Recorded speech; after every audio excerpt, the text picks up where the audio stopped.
The silence in the great assembly hall felt like death itself. 3,000 delegates from across the known galaxy sat frozen in their seats, watching something none of them had ever seen before. Commander Thrak, the unstoppable force of the Viridian Empire, stood at the center podium with tears streaming down his scarred face. The massive warrior had fought in over 200 battles. His claws had torn through enemy armor. His roar had sent entire armies fleeing in terror. Children across a dozen star systems whispered his name in the dark, afraid he might hear them. Yet here he was, 7 feet of pure muscle and rage, weeping like a lost child. "I must tell you about the humans," Thrak said, his voice breaking on the word humans like it hurt to say it. The translator system struggled to process the emotion in his words. Several delegates leaned forward, confused. Humans were barely worth mentioning. They lived on a small world called Earth, had no space travel, and possessed weapons that could barely scratch modern armor. Ambassador Kelrick of the Trade Federation shifted in his seat. "Commander, surely this can wait. We have more pressing matters to discuss. The mining rights in the outer sectors, the new trade agreements." Thrak turned toward him and Kelrick's words died in his throat. The warrior's eyes held something terrible. Not anger or rage, but a deep sadness that seemed to pull at everyone in the room. "No," Thrak whispered. "You need to hear this now, before anyone else makes the same mistake I almost made." He wiped his face with the back of his massive hand, leaving wet streaks across his dark skin. 3 months ago, the Council sent me to evaluate Earth, a routine mission. Simple assessment of their military capabilities. The hall remained silent. Assessment missions were standard procedure when new worlds were discovered. Usually they took a few days. The species either surrendered peacefully or was conquered quickly. Thrak had done hundreds of them. "I thought it would take a week," Thrak continued, his voice growing stronger but no less pained. "Maybe less. Their technology is primitive. Their weapons are crude. They have no unified government, no space fleet, nothing that should concern a proper military force."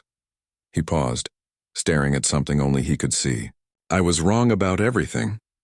Delegate Mirren from the Crystal Systems raised one of her 4 arms. "Commander, if their military is so weak, what could possibly—" She stopped as Thrak's gaze fell on her. The look in his eyes made her feel cold despite the warm air in the hall. "Their military is not weak," Thrak said slowly. "It is something else entirely. Something I had never encountered in all my years of conquest." He walked closer to the assembled delegates, his heavy footsteps echoing in the vast chamber. "When my research drones began gathering intelligence, they found records. Thousands of years of records about human warfare." The delegates exchanged glances. Most species kept some military history, but it was usually brief and boring. Lists of victories, territorial gains, that sort of thing. "At first I thought the data was corrupted," Thrak said.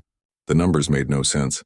Humans have fought constantly throughout their entire recorded history, not for territory or resources like civilized species, but for ideas, abstract concepts like freedom and honor and justice." He shook his head as if he still could not believe it. "They die for words that have no physical form." Ambassador Kelrick scoffed. "Primitive thinking. Most young species go through philosophical phases before they mature." Thrak's laugh was harsh and bitter. "Philosophical phases?" "Ambassador, I watched recordings of human soldiers charging into enemy fire to save wounded comrades. Not for pay or promotion or glory, but because they could not live with themselves if they did not try. I saw warriors who knew they were going to die, who wrote final letters to their families and then walked calmly into battles they could not win." The hall grew quieter, if that was possible. Even the air recycling systems seemed to hold their breath. "I have conquered 17 star systems," Thrak continued, his voice growing thick with emotion again. "I have faced the most dangerous species in the galaxy. I have never retreated from any battle, but watching those recordings—" He stopped, covering his face with his hands for a moment before looking up again. "There was this one battle, ancient by their standards thousands of years ago. 300 human warriors stood against an army of hundreds of thousands." Delegate Voss from the machine worlds leaned forward. "They fled, of course. Basic survival instinct." "No." Thrak's voice was barely above a whisper. "They stayed. They fought for 3 days. All of them died. Every single one. They could have surrendered. They could have retreated.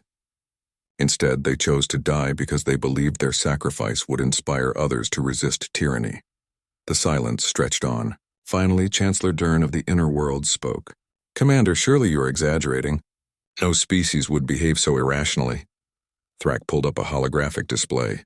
Images filled the air above the assembly. Humans in strange clothing fighting with primitive weapons. Explosions and fire and smoke. Bodies lying still in muddy fields. But also other images. Human soldiers sharing food with prisoners. Medics treating enemy wounded. Warriors carrying children to safety while buildings burned around them. This is what my drones recorded, Thrak said, gesturing at the images. Battles from across their history. Different time periods, different weapons, different enemies. But always the same pattern. They fight with a fury that defies logic and then show mercy that defies nature. The images changed. A human soldier, barely more than a child, writing a letter by candlelight. His hands shook as he wrote, but his words were clear even through the translator. He was telling his mother not to worry, that he was safe, that the war would be over soon. The timestamp on the recording showed he would be dead within hours. They lied to their families to spare them pain, Thrak said softly. They carry the burden of fear and doubt alone so others do not have to share it. And then they go out and fight like demons from the deepest hell. Several delegates shifted uncomfortably. The images were disturbing in ways they could not name. It was not the violence that bothered them. They had all seen war. It was something else. Something in the faces of these human warriors that spoke of a strength they did not understand. I spent weeks studying their conflicts. Thrak continued, trying to find a pattern I could exploit. A weakness I could use. Instead, I found something that terrifies me more than any weapon ever could. He looked around the assembly, meeting as many eyes as he could. Humans do not just fight wars. They remember them. Every battle, every death, every act of cruelty necessary for victory. They carry that weight with them always. The warrior's voice broke completely then and fresh tears ran down his face. They make songs about their wars. Beautiful, heartbreaking songs about the cost of violence and the necessity of peace. They write stories that honor both their enemies and their friends. They build monuments not just to victory but to the price paid for it. Chancellor Dern stood slowly. Commander, I think you need rest. This mission has clearly affected you more than... I am not finished. Thrak roared, his voice shaking the walls of the assembly hall. Several smaller delegates jumped in their seats. When he spoke again, it was in a whisper that somehow carried to every corner of the vast room. I have not told you the worst part yet. The part that made me withdraw my fleet and request this emergency session. He wiped his face again, but the tears kept coming. Humans know what they are. They know they are good at warfare. They know they can be terrible when they choose to be. And it breaks their hearts. His voice cracked on the last word. They wage war while weeping for the necessity of it. They become monsters to protect beauty, and then spend the rest of their lives trying to atone for what they had to become. The assembly hall remained silent for a long time after Thrak finished speaking. Finally, Ambassador Kelrick cleared his throat. Commander, you said you withdrew your fleet. Surely that was premature. The Council expects a full assessment. Thrak looked at him with eyes full of pain and something that might have been pity. Ambassador, if we attack Earth, we will face a species that views death as preferable to dishonor. They will never surrender. They will never submit. We would have to kill every last one of them, down to the smallest child, because even their children will fight us with sticks and stones if that is all they have. He paused, letting that sink in. And when the last human dies, when their world is nothing but ash and silence, we will have destroyed something precious and irreplaceable. We will have murdered the only species I have ever encountered that fights not for conquest or glory, but to preserve the possibility of peace for others. Thrak turned away from the assembly then, his massive shoulders shaking with silent sobs. Tomorrow I will begin my full report. Tonight I need to mourn for what we almost lost, and what I almost became. As the greatest warrior in the galaxy walked away, the assembled delegates sat in stunned silence trying to process what they had heard. None of them understood yet, but they would. In time, they would all come to comprehend the terrible weight that humanity carried, and why even the galaxy's fiercest warrior wept when he spoke of their wars. Rain hammered against the observation windows of Thrak's flagship as it hung in the darkness beyond Earth's moon. The Viridian commander had seen 1,000 worlds from space, but something about this small blue planet made him feel uneasy. Maybe it was the swirling white clouds that reminded him of ghosts. Maybe it was the way the continents looked like scattered pieces of a broken puzzle. Or maybe it was the strange electromagnetic chatter that never stopped coming from the surface. 3 months earlier, Thrak had received his orders with typical military precision. New world discovered, primitive species detected, conduct standard assessment, recommend conquest strategy or integration protocols. He had done this so many times he could write the reports from memory. Most species either submitted immediately when they saw superior technology, or they put up token resistance before accepting the inevitable. "Sir, initial scans are complete," reported his aide, a young Viridian named Krell. The warrior was eager and efficient, everything Thrak had been at that age. The planet shows no evidence of faster-than-light capability. Their most advanced weapons appear to be chemical explosives and simple projectile devices. Population approximately 8 billion across 7 major landmasses. Thrak nodded absently, still staring at the planet below. Defense grids? None that our sensors can detect. They have launched primitive satellites, but nothing capable of challenging our shields. Honestly, sir, we could complete conquest in under 6 hours with standard bombardment protocols. It should have been routine. Thrak had faced species with plasma cannons and energy shields. He had fought enemies with nanotechnology and quantum computers. These humans had not even mastered their own solar system. Their fastest spacecraft would take decades to reach the nearest star. By every measure that mattered, they were harmless. So why did his battle instincts keep screaming warnings? "Begin detailed reconnaissance," Thrak ordered. "I want to know everything about these humans before we make contact. Deploy stealth drones for intelligence gathering. Focus on military capabilities, social structures, and historical patterns." Krell looked confused.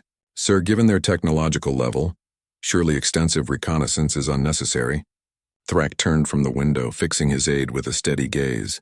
"In 200 years of warfare, I have learned that the most dangerous enemies are often the ones who appear weakest. These humans have survived on their world for thousands of years despite having no natural armor.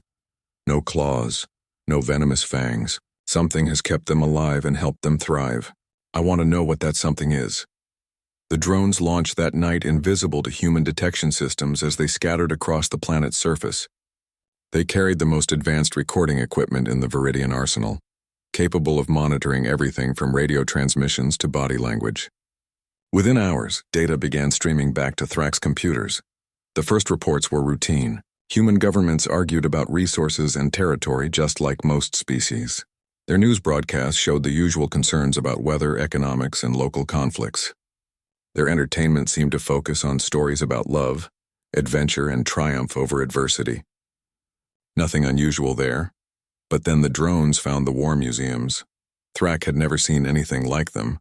Most species kept brief records of their military history, usually focusing on glorious victories and technological advances.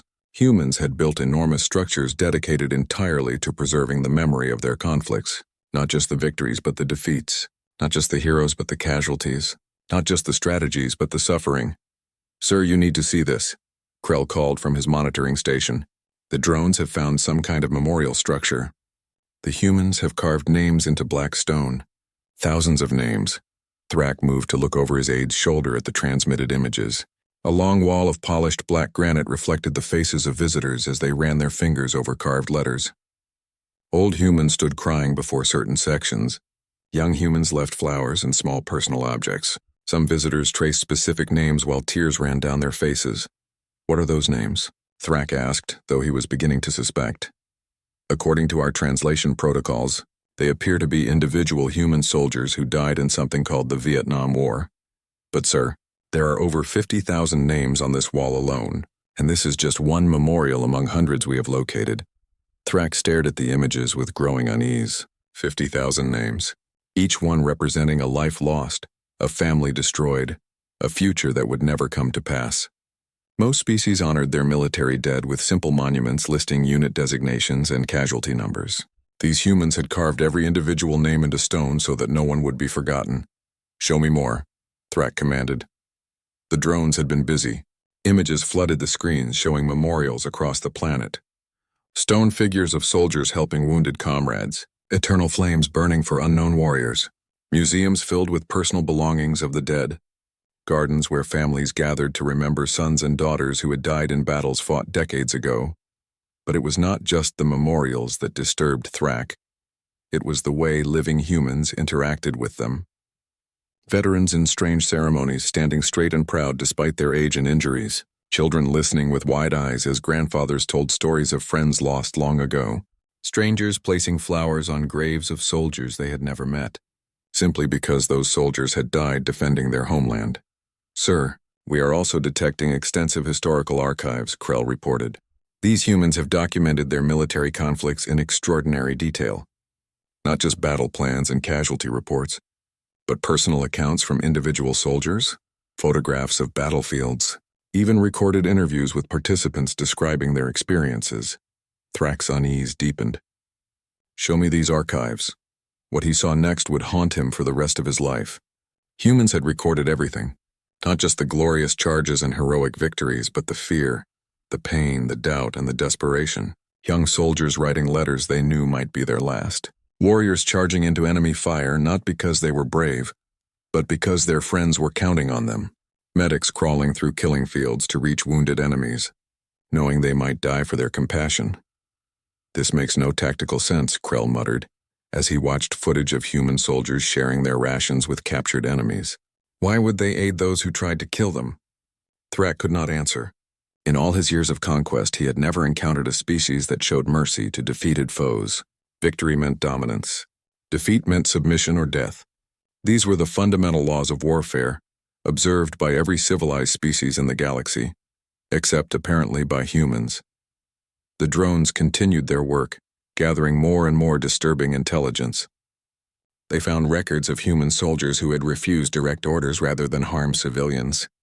Warriors who had thrown themselves on explosives to save their comrades. Prisoners of war who had endured torture rather than betray their friends. In every case, these humans had chosen personal sacrifice over personal survival. "Sir, I am reading something strange in these historical files," Krell said, his voice uncertain. "The humans appear to have fought wars against their own species. Multiple times. And some of these conflicts lasted for years." Thrak moved closer to examine the data. What he saw defied everything he knew about military logic. Humans had indeed fought civil wars, brother against brother, often over abstract principles like individual rights or economic systems. They had endured siege warfare that lasted months, fought in conditions that would have broken the spirit of most species, and somehow maintained their will to resist even when defeat seemed certain. "Look at this battle report," Krell continued, highlighting a particular file. "A place called Stalingrad. The fighting lasted for more than 5 months. The city was reduced to rubble. Casualties numbered in the hundreds of thousands. But neither side would surrender." Thrak studied the images from that ancient battle, humans fighting from building to building, street to street, room to room, soldiers who had not eaten a full meal in weeks still finding the strength to charge enemy positions, civilians trapped in the battle zone who took up weapons to defend their homes, both sides showing a determination that bordered on madness. "They fought for rubble," Thrak whispered. "They died for piles of broken stone." "Sir? Do you not see it, Krell? They were not fighting for the city anymore. They were fighting for the idea of the city, for what it represented, for the principle that their home would not be taken from them without a cost that would make the enemy weep for generations." As the reconnaissance continued, Thrak began to understand that he was not dealing with a primitive species that happened to live on a backwater planet. He was facing something unprecedented in galactic history, a species that had turned warfare into an art form, not through superior technology or natural advantages, but through sheer unbreakable will. The humans fought not because they were strong, but because they refused to accept that strength alone determined victory. They fought not because they enjoyed violence, but because they had decided some things were worth any price to defend. They fought not as conquerors seeking glory, but as guardians protecting something precious and fragile. That night, as Thrak reviewed the day's intelligence reports, he made a decision that would change the course of galactic history. Instead of ordering immediate invasion, he sent a message to the Council requesting extended reconnaissance time. He needed to understand these humans better before any action was taken. He did not yet realize that understanding them would break his heart. The message arrived during what humans called the early morning hours, when most of the planet slept under a blanket of stars. Thrak had been awake for 36 hours, studying reconnaissance reports that grew more disturbing with each passing day. The communication from the Galactic Council was brief and direct. "Complete your assessment. The inner worlds grow impatient for new territory." Thrak stared at the glowing text. feeling something he had never experienced in 2 centuries of military service. Doubt. The word tasted bitter in his mind. Viridian warriors did not doubt. They planned, they attacked, they conquered. Doubt was weakness, and weakness led to death. Yet here he sat, surrounded by intelligence reports that defied every principle of warfare he had ever learned, wondering if the council truly understood what they were asking him to do. "Sir, the overnight surveillance has produced some interesting footage," Krell reported, interrupting his commander's dark thoughts. The drones monitored several human military installations. "The behavioral patterns are unusual." Thrak gestured for the aide to proceed. On the main screen, images appeared showing human soldiers in their barracks during nighttime hours. What he saw made no sense according to everything he knew about military discipline. Warriors sat on their beds writing letters by small lights. Others gathered in small groups, speaking quietly about families they missed and fears they carried. Some stared at photographs of children or loved ones, touching the images with gentle fingers that seemed strange on hands trained to hold weapons. A few prayed to various deities, asking not for victory in battle but for the safety of their comrades and the strength to do what was right. "Where is their battle preparation?" Thrak asked, confused. "Where are the weapon drills, the combat meditation, the rage-building ceremonies?" Krell shook his head. "There are none, sir. Instead, they seem to spend their time reinforcing emotional connections to their civilian lives. Look at this." The scene shifted to show a young human soldier named David, barely past adolescence by his species standards. He sat cross-legged on a simple bed, carefully writing words on paper with a primitive instrument. The drone's audio sensors picked up his whispered words as he composed his message. "Dear Mom," David wrote, his hand shaking slightly. "I hope you are staying warm back home. The weather here is cold, but we have good equipment and plenty of food. Do not worry about me. I am safe with good friends who watch out for each other. The fighting is not as bad as the news makes it sound." Thrak watched in fascination as the young warrior paused, staring at what he had written. Everything about the letter was a lie. The reconnaissance data showed that David's unit was scheduled for a dangerous mission the next morning. The weather was brutally cold. Their equipment was outdated and their food supplies were running low. The fighting in their sector had been intense for weeks, yet David continued writing, describing imaginary peaceful days and fictional conversations with fellow soldiers about home and future plans. He wrote about dreams of returning home to help his father with the family farm, about marrying his childhood friend, about children he hoped to have someday. None of it might come true, but he wrote as if it were already certain. "Why does he lie to his family?" Krell asked, genuinely puzzled. Thrak studied the young human's face as he sealed the letter. There was love in David's expression, but also a deep sadness that seemed far too heavy for someone so young. He is not lying to deceive them. He is lying to protect them from pain they cannot change. He carries the burden of fear alone so they do not have to share it. The surveillance continued throughout the night. Other soldiers showed similar patterns. They wrote cheerful letters while hiding their terror. They spoke confidently about survival while privately preparing for death. They maintained hope for their families while accepting despair for themselves. But it was what happened at dawn that truly shattered Thrak's understanding of warfare. When the morning alarm sounded, David and his fellow soldiers transformed. The frightened young man who had written tearful letters became a focused warrior, who checked his equipment with professional precision. The doubts and fears that had kept him awake all night disappeared behind a mask of calm determination. He helped younger soldiers with their gear, shared encouragement with nervous comrades, and moved toward battle with steady steps. "How is this possible?" Krell whispered as they watched David's unit prepare for their mission. "He was crying 3 hours ago.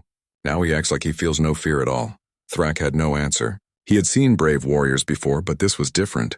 These humans seemed to carry 2 completely separate realities within themselves. In private, they allowed themselves to feel the full weight of mortality and loss. In public, they became something stronger than their individual fears. The mission was a rescue operation. Intelligence indicated that several human civilians had been trapped in a building during recent fighting. David's unit was tasked with reaching them and providing safe escort to a medical facility. The tactical analysis was grim. Enemy forces controlled most of the area.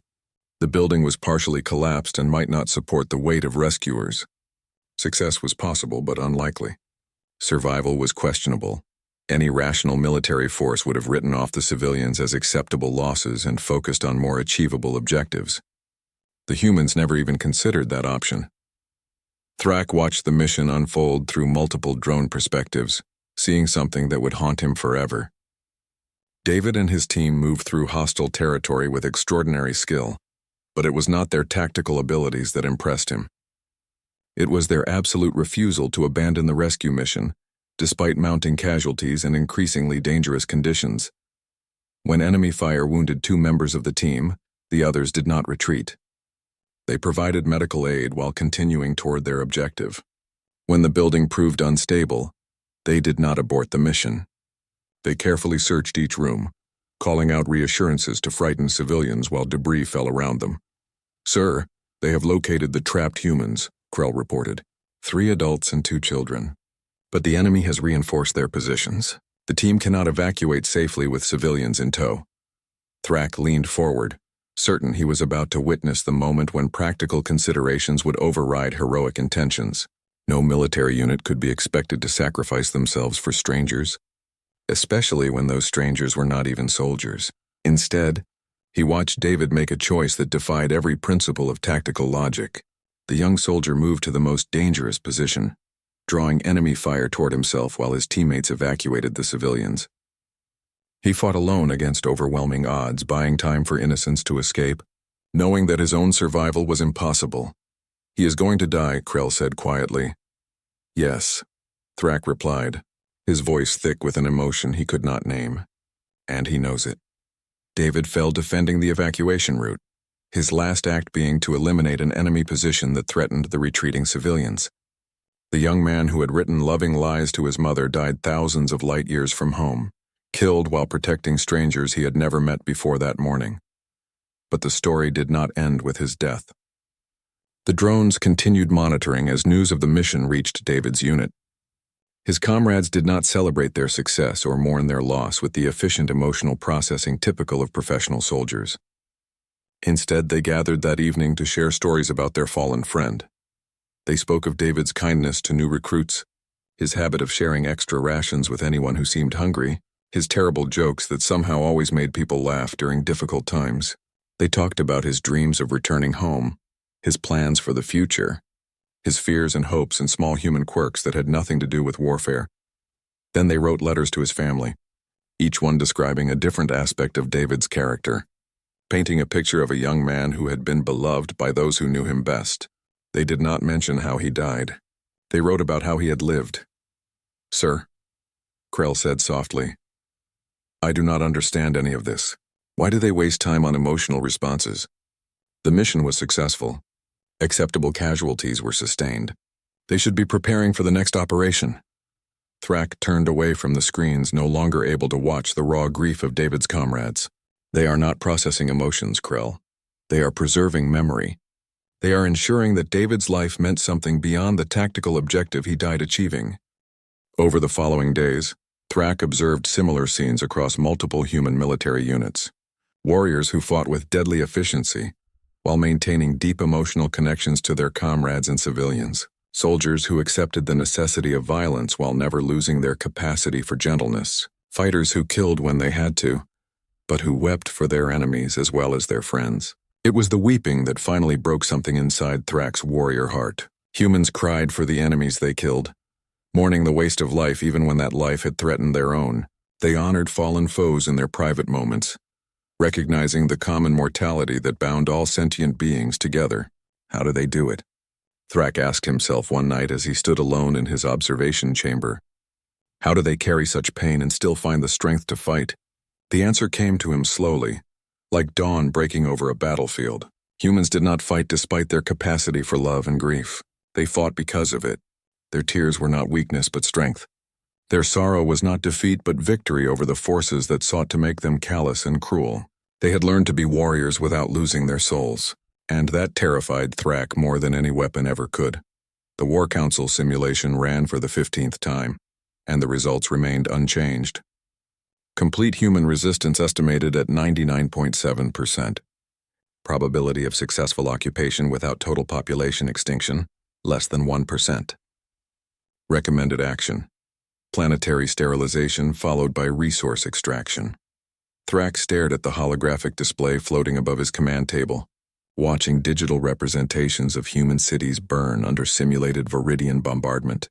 The computer had modeled every possible invasion scenario, accounting for human technological limitations, military capabilities, and population distribution. Every calculation led to the same conclusion. Peaceful conquest was impossible. "The strategic analysis is clear, sir," Krell reported from his station. "Human resistance patterns indicate they will never submit to occupation. Historical data shows consistent behavior across all their civilizations. When faced with superior force, they do not surrender.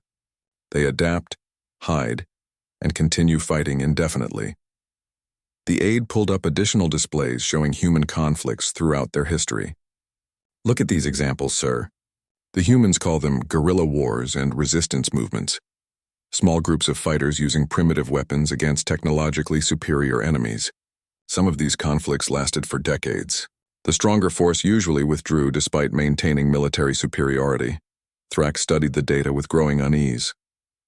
Humans had repeatedly demonstrated an ability to transform conventional military defeats into long-term strategic victories. They lost battles but won wars through sheer persistence. They turned occupation into nightmare, making the cost of victory higher than the value of conquest. "Show me the projections for post-invasion resistance," Thrak commanded. The holographic display shifted to show detailed models of human behavior following theoretical conquest. The results were sobering. Underground networks would form within days. Sabotage operations would begin immediately. Assassination attempts against Viridian personnel would be constant. Supply lines would face continuous disruption. Civilian populations would provide intelligence and shelter to resistance fighters. The computer estimates that maintaining control would require a permanent military presence of at least 2 million Viridian troops, Krell continued. Even then, casualties would be substantial and ongoing. The humans would never stop fighting. Thrak manipulated the display to examine specific scenarios. In every simulation, humans chose death over submission. They would rather see their cities burn than accept foreign rule. Parents would teach their children to hate the occupiers. Those children would grow up to become the next generation of fighters. The cycle would continue forever. "What about their leadership structures?" Thrak asked. "If we eliminate their governments and military commanders?" Krell shook his head. "That is perhaps the most disturbing aspect of human resistance patterns, sir. They do not rely on centralized leadership the way civilized species do. When their leaders are killed, new ones emerge from the population. Sometimes these new leaders are more effective than the originals because they have learned from previous mistakes." The display showed historical examples. Resistance movements that had been completely destroyed only to re-emerge stronger years later. Leaders who had become martyrs, inspiring more followers in death than they had commanded in life. Human populations that had endured occupation for generations, passing down hatred and determination through bloodlines like genetic traits. "There is something else, sir," Krell said quietly. "The drones have detected evidence of what humans call scorched earth preparations. If invasion becomes imminent, they will destroy their own infrastructure rather than let it fall into enemy hands." Thrak felt cold despite the warm air circulating through his ship. "Explain." The aide brought up intelligence reports from various human nations. Hidden caches of explosives near critical facilities. Plans for destroying power plants, communication networks, transportation systems, and industrial complexes. Orders for evacuating or eliminating technological databases rather than allowing them to be captured. "They would rather live in ruins than prosper under our rule," Krell observed. "It makes no logical sense. A conquered population that cooperates can maintain a reasonable standard of living. Resistance only brings suffering." But Thrak was beginning to understand that logic had nothing to do with human behavior. These beings operated according to principles that transcended rational calculation. They valued abstract concepts like dignity and self-determination more than physical comfort or even survival. The computer chimed, indicating that new surveillance data had arrived. Thrak authorized the display, and fresh images filled the air around them. Human children in classrooms learning about their history. What he saw made his blood run cold. The children were studying their species' greatest military defeats. Not victories, but defeats. They learned about ancient warriors who had died defending hopeless positions. They memorized the names of soldiers who had sacrificed themselves for causes that seemed lost. They sang songs about heroes who had chosen death over dishonor. They are teaching their young to die, Thrak whispered. Sir, look at these lessons, Krell. They are not learning about conquest or dominance. They are learning about sacrifice and resistance. Every child on that planet is being prepared to become a martyr if necessary. The educational programs continued across multiple feeds. Human children learning about ordinary people who had become extraordinary through adversity, stories of farmers who had become fighters, teachers who had become spies, workers who had become saboteurs. The message was clear. Anyone could become a hero, and everyone had a duty to resist tyranny. Thrak pulled up the invasion timeline he had been developing. 3 phases: orbital bombardment to eliminate military targets, followed by ground assault to secure key positions, then occupation and integration of surviving populations. It was a strategy he had used successfully on dozens of worlds, but none of those worlds had been populated by humans. Computer, run occupation scenario with maximum force deployment, Thrak commanded. The simulation began again, this time showing complete Viridian military commitment, massive orbital fleets, millions of ground troops, total technological superiority. The human military would be crushed within hours. Their cities would fall within days. Organized resistance would collapse within weeks, and then the real war would begin. The display showed what would happen next. Individual humans taking up arms made from scavenged materials. Civilians manufacturing explosives in hidden workshops. Children carrying messages between resistance cells. Elderly humans providing safe houses for fighters. Every school, every hospital, every place of worship becoming a potential base for insurgent operations.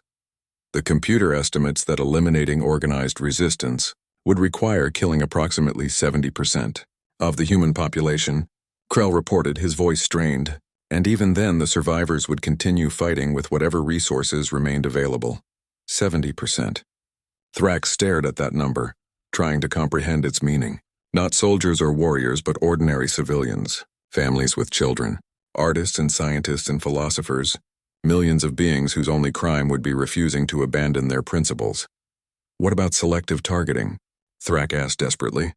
Eliminate only the leaders and military personnel? The computer ran new calculations. The results were even worse. Killing human leaders would only create martyrs, inspiring more resistance. Eliminating their military would force the entire population to become fighters. Selective violence would unite the species against their occupiers more effectively than any propaganda campaign. Sir, there is one option that would guarantee success, Krell said hesitantly. Thrak did not need to ask. He could see it in the simulation. Complete planetary sterilization. Eliminate every human being on Earth, then strip the world of its resources without worrying about resistance or occupation costs. It was efficient, cost-effective, and completely achievable with current Viridian technology. It was also genocide.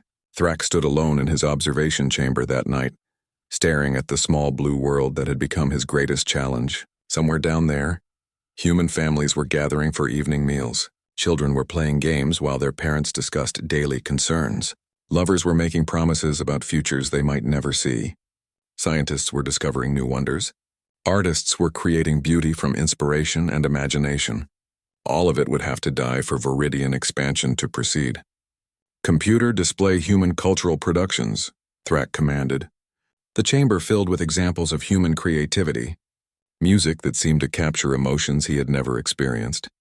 Visual art that told stories without words. Literature that explored questions about meaning and purpose and hope.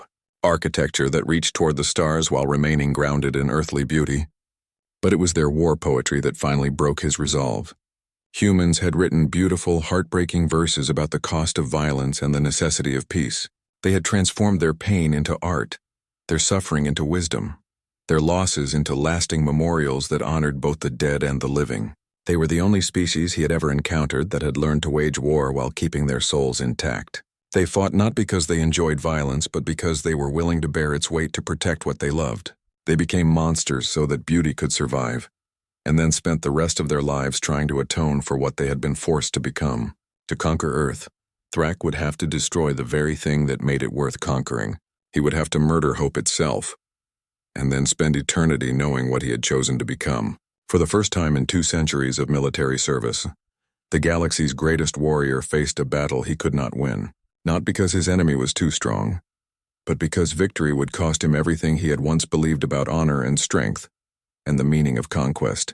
The choice was simple and impossible: become a hero to his people by committing the greatest crime in galactic history, or preserve something precious and irreplaceable by abandoning everything he had once been. Standing alone in the darkness between the stars, surrounded by the silent beauty of space and the terrible weight of decision, Thrak began to weep. Dawn came to Earth while Thrak sat in his command chair, staring at invasion plans he could no longer bring himself to execute. The planet turned slowly beneath his ship, revealing continents and oceans painted gold by the light of their yellow star. Somewhere down there, humans were waking up to another day of ordinary miracles. Children laughing on their way to school, workers beginning their daily tasks, families sharing morning meals around simple tables. All of it would end if he followed his orders. "Sir, we have received another priority message from the Council," Krell announced, his voice carefully neutral. "They are requesting an immediate status update on invasion preparations." Thrak did not respond. He had been avoiding Council communications for 3 days, knowing that each message would demand explanations he could not give and justify decisions he had not made. How could he tell them that their greatest military commander had been paralyzed by the discovery of mercy? How could he explain that he had found something worth more than conquest? "Sir," Krell ventured again. "Delay all communications," Thrak said quietly. "I need more intelligence before making final tactical decisions." It was a lie, and they both knew it. Thrak had gathered more intelligence about humanity than any first contact mission in galactic history. His files contained detailed analyses of human psychology, sociology, military capabilities, and cultural patterns. He knew their strengths and weaknesses better than many humans knew themselves. What he needed was not more information, but more time to process what he had already learned. "Deploy additional reconnaissance drones," Thrak ordered. "I want real-time monitoring of active conflict zones. If we are going to engage this species, I need to understand how they behave under maximum stress." Krell hesitated. "Sir, our current intelligence is already comprehensive. What additional data could we possibly require?" Thrak turned to face his aide, seeing his own confusion reflected in the younger warrior's eyes. "I need to understand why they fight, Krell. Not how they fight, but why. What drives a species to choose death over defeat? What makes them willing to sacrifice everything for abstract principles?" The new drones launched that morning, heading for regions where humans were engaged in active warfare. Thrak had identified several ongoing conflicts where he could observe human behavior under genuine life-or-death pressure. If he was going to make a decision about Earth's fate, he needed to see these beings at their most desperate and dangerous. The first reports arrived within hours, and what they showed changed everything Thrak thought he understood about war. In a devastated city where 2 human factions had been fighting for months, a temporary ceasefire had been called to evacuate civilians trapped in a collapsed hospital. Soldiers from both sides worked together to dig through rubble, searching for survivors while their respective armies maintained an uneasy truce only miles away. "This makes no tactical sense," Krell muttered as they watched enemy fighters sharing tools and medical supplies. "These humans were killing each other yesterday. Today they cooperate as if they were allies." Thrak studied the footage with fascination. A human soldier who had lost his leg in the fighting crawled through debris to reach a trapped child, refusing offers of help from former enemies who were now working beside him. When they finally pulled the little girl from the wreckage, every warrior present cheered as if they had won a great victory instead of simply saving a single life. They separate the war from the humanity, Thrak realized. They can hate their enemy's cause while still recognizing their basic dignity as living beings. The monitoring continued as the ceasefire ended and fighting resumed. The same soldiers who had worked together to save civilians returned to their positions and began shooting at each other again. But something had changed. The warfare was more cautious now, more professional. Both sides seemed to remember that their enemies were not monsters, just people fighting for different beliefs. Additional drone footage showed similar patterns across multiple conflict zones. Human warriors who fought fiercely during battle but showed mercy to wounded prisoners. Enemies who exchanged prisoners during holiday seasons, allowing soldiers to return home to their families. Opposing forces that shared medical supplies when civilians were caught in crossfire. "Sir, I am detecting something extraordinary," Krell reported, his voice filled with disbelief. "In one conflict zone, both armies have agreed to suspend combat operations for several hours each day to allow children to attend school in a building located between their positions." Thrak leaned forward, certain he had misheard. "Repeat that." "Human military units on both sides have established a daily ceasefire specifically to protect education for civilian children. The school building is in an area contested by both forces, but they allow teachers and students to pass through their lines safely." The drone footage showed exactly what Krell had described: heavily armed soldiers lowering their weapons as children walked past carrying books and pencils. Warriors who had been shooting at each other all morning now waving to youngsters who called out friendly greetings. Enemy forces maintaining strict discipline to ensure that the temporary peace held until the school day ended. "They are protecting their future," Thrak whispered. "Even in the middle of a war that might destroy their present, they are ensuring that the next generation can learn and grow and hope." But it was what happened next that finally shattered Thrak's last defenses against the truth about humanity. One of the children, a girl perhaps 8 years old by human standards, approached a group of soldiers from one army faction. She carried something small in her hands, offering it to a warrior who had obvious injuries from recent fighting. It was a flower, picked from some hidden garden that had somehow survived the destruction around them. The soldier, a battle-hardened veteran whose face bore scars from years of conflict, accepted the flower with tears streaming down his cheeks. He knelt to the child's level, speaking words the drone's sensors could barely detect over the sound of distant gunfire. He was thanking her for reminding him what they were all fighting to protect. "Sir," Krell said softly, "that soldier lost his own daughter in a bombing last month. Our intelligence files contain the incident report." Thrak watched as the wounded warrior carefully placed the flower in his equipment pack, treating it like the most precious treasure in his possession. This man had every reason to hate his enemies, every justification for seeking vengeance against those who had taken his child from him. Instead, he was protecting other children, including those whose parents might be shooting at him when the ceasefire ended. The monitoring expanded to cover humanitarian operations in active war zones. Thrak observed human soldiers risking their lives to deliver food to starving civilians, including populations that supported their enemies. He watched medics treating wounded fighters from opposing armies with equal care and dedication. He saw engineers rebuilding schools and hospitals while battles raged only kilometers away. They fight to preserve civilization, not to destroy it, Thrak realized. Even when they wage war against each other, they maintain the structures that allow society to function. Additional intelligence revealed the depth of this phenomenon. Human military forces had developed elaborate codes of conduct that governed behavior during conflict. Rules about protecting civilians, treating prisoners humanely, preserving cultural sites, and minimizing unnecessary destruction.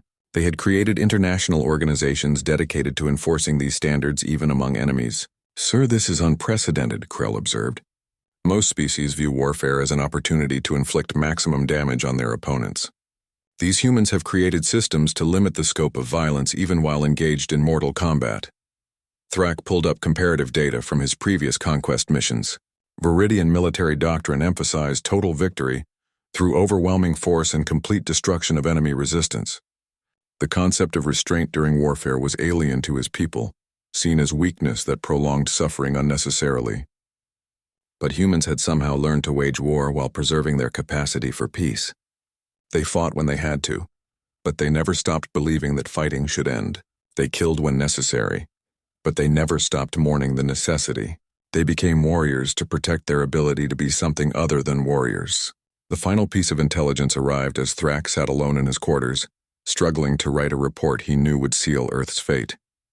The drones had captured footage of a memorial service in one of the war zones, where soldiers from both sides had gathered under a flag of truce to honor their dead.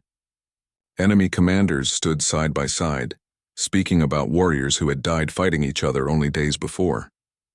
They praised the courage of opponents they had killed, acknowledged the pain of families on both sides, and promised to remember the sacrifices of all who had fallen. Former enemies wept together for the waste of young lives, while pledging to continue the fight for the principles those lives had defended. "They honor their enemies as much as their friends," Thrak breathed, watching warriors place flowers on graves of those they had killed in honest combat. They understand that courage exists on both sides of every conflict. In that moment, Thrak finally comprehended the full magnitude of what he faced. Humanity was not just another species to be conquered and absorbed into the galactic order. They were something unique and precious. A people who had learned to maintain their souls while doing what was necessary to survive in a dangerous universe. To destroy them would be to eliminate the only example of evolved warfare the galaxy had ever produced. It would mean murdering the one species that had discovered how to fight without losing their essential humanity. Thrak stood at his observation window, looking down at the blue world that had become his greatest challenge and his greatest teacher. Somewhere down there, human children were being tucked into bed with stories about heroes who had chosen sacrifice over safety. Artists were creating beauty from the ashes of old wars. Scientists were reaching toward the stars with minds that dreamed of peace among the cosmos. For the first time in his life, the galaxy's greatest warrior faced an enemy he could not bear to defeat. The message from High Command arrived at the moment when Earth's sun was setting over the Pacific Ocean, painting the planet's clouds in shades of gold and crimson that reminded Thrak of ancient battlefields. The text was brief and absolute. Complete invasion preparations immediately. Council has allocated additional resources for rapid conquest. Earth must be secured within 7 days. 7 days. Thrak stared at the ultimatum, feeling the weight of choice settle on his shoulders like a mantle made of lead. In 7 days, he would either become the conqueror of humanity or the betrayer of his own people. There was no middle ground, no compromise that would satisfy both honor and conscience. Sir, High Command is requesting immediate confirmation of receipt, Krell reported from his station. They are also asking for our preliminary bombardment targets and troop deployment schedules. Thrak said nothing. Around him, the bridge of his flagship hummed with quiet efficiency as his crew went about their duties, unaware that their commander was wrestling with the most difficult decision in galactic military history. These were good soldiers, loyal and brave, who trusted him to lead them to victory as he had done countless times before. They deserved better than a leader paralyzed by doubt, but Earth deserved better than annihilation. Sir, Krell ventured again. Prepare a detailed report for transmission to the Council, Thrak said finally. Include all reconnaissance data, tactical assessments, and strategic recommendations. Mark it for immediate priority delivery. Krell nodded and began organizing the massive intelligence files they had accumulated over 3 months of surveillance. As he worked, Thrak moved to his private chambers to compose what would likely be the final communication of his military career. The report began with standard military format and language. Species designation, human. Population estimates, technological assessments, resource inventories. All the cold, factual data that reduced a living world to numbers and strategic considerations. But as Thrak wrote, his words began to carry emotions that had no place in official military documents. He described human warfare with the precision of a professional soldier and the wonder of someone witnessing impossible beauty. He detailed their tactical capabilities while marveling at their capacity for mercy. He analyzed their resistance patterns while struggling to convey the magnificent futility of their courage. Humans do not fight like any species previously encountered, Thrak wrote. They wage war while maintaining their fundamental humanity. They kill when necessary while mourning the necessity. They achieve victory while honoring defeat. They have learned to be warriors without losing their souls. The words felt inadequate, but he continued. How could mere language capture what he had witnessed? How could he explain to beings who viewed warfare as conquest that these humans viewed it as sacrifice? How could he make the Council understand that destroying Earth would eliminate something irreplaceable from the universe? Invasion of Earth is technically feasible, the report continued. Human military technology poses no threat to Viridian forces. Their defensive capabilities are primitive by galactic standards. Conventional conquest protocols would achieve total victory within days. He paused, staring at those words. Everything he had written was true. Earth was defenseless against serious galactic military power. Humanity had no weapons that could scratch Viridian armor, no ships that could challenge their fleet, no technology that could match their capabilities. They had something far more dangerous than superior weapons. They had unbreakable will. However, Thrak continued, post-conquest occupation would be impossible without complete extermination of the human population. This species will never submit to foreign rule. They will fight with stones and sticks if necessary. They will teach their children to hate their conquerors. They will turn every city into a battlefield and every civilian into a potential combatant. The report grew longer. As Thrak struggled to communicate concepts his own language had no words for. He wrote about human memorial walls where individual names were carved in stone so no warrior would be forgotten. He described hospitals where enemy wounded were treated with the same care as friendly casualties. He detailed educational systems that taught children to value sacrifice over victory. Humans fight not for glory or conquest, but to preserve their capacity for everything that is not warfare, he wrote. They become monsters to protect beauty, then spend their lives trying to atone for what they had to become. They are the only species that has learned to wage war while keeping peace alive in their hearts. As he wrote, Thrak realized he was not just describing humanity. He was trying to justify a decision that would end his military career, and possibly his life. The Council would not understand. His fellow warriors would call him weak. The Viridian Empire would brand him a traitor for refusing to conquer a defenseless world. But some things were worth more than career and reputation and even life itself. Final recommendation, Thrak wrote, his fingers hesitating over the input device. Once he transmitted these words, there would be no taking them back. No return to the comfortable certainty of following orders without question. No escape from the burden of choice. Earth should be classified as a protected world, off limits to all galactic interference. Humanity represents a unique evolutionary development that must be preserved for study and admiration. Their destruction would constitute an irreplaceable loss to universal civilization. He stared at those words for a long time before adding the final paragraph that would seal his fate. I hereby withdraw Viridian military forces from Earth's solar system and resign my commission as commander of the First Fleet. I cannot in good conscience lead an invasion that would require genocide to succeed. Some victories are too expensive to achieve, and some enemies are too precious to destroy. Thrak sealed the report and transmitted it to the Council before he could change his mind. As the data stream launched toward the galactic core, carrying his career and reputation into oblivion, he felt something he had never experienced before. Peace. Sir, the report has been transmitted, Krell reported. High Command will receive it within 6 hours. What are your orders regarding fleet deployment? Thrak stood at the observation window watching Earth turn slowly beneath him. Somewhere down there, human families were gathering for evening meals. Children were playing in parks while their parents discussed ordinary concerns. Artists were creating beauty from inspiration and imagination. All of it would continue because one warrior had chosen conscience over duty. Begin fleet withdrawal immediately, Thrak commanded.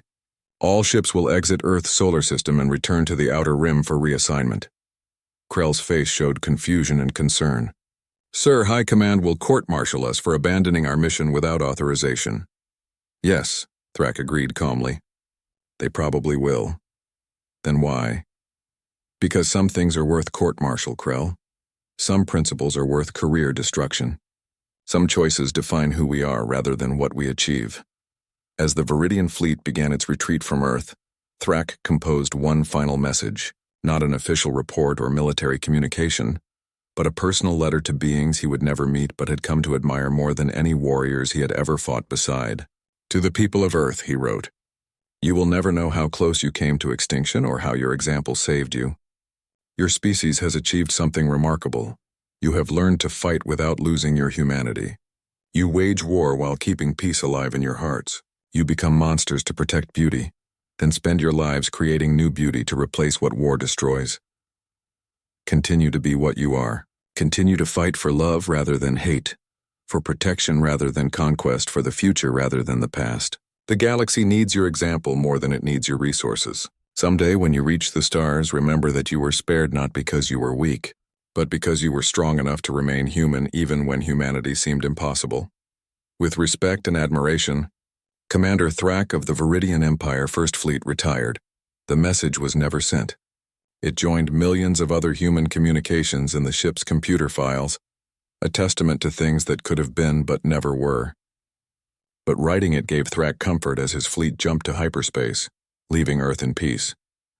6 months later, when the court-martial proceedings began, Thrak stood before his accusers with quiet dignity. They called him traitor and coward. They stripped him of rank and honors. They exiled him to a frontier world where former warriors went to disappear from galactic history. But they could not take away what he had learned from humanity.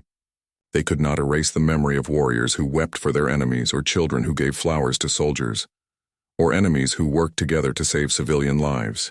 On his exile world, Thrak wrote books about warfare and philosophy that would eventually reach species across the galaxy.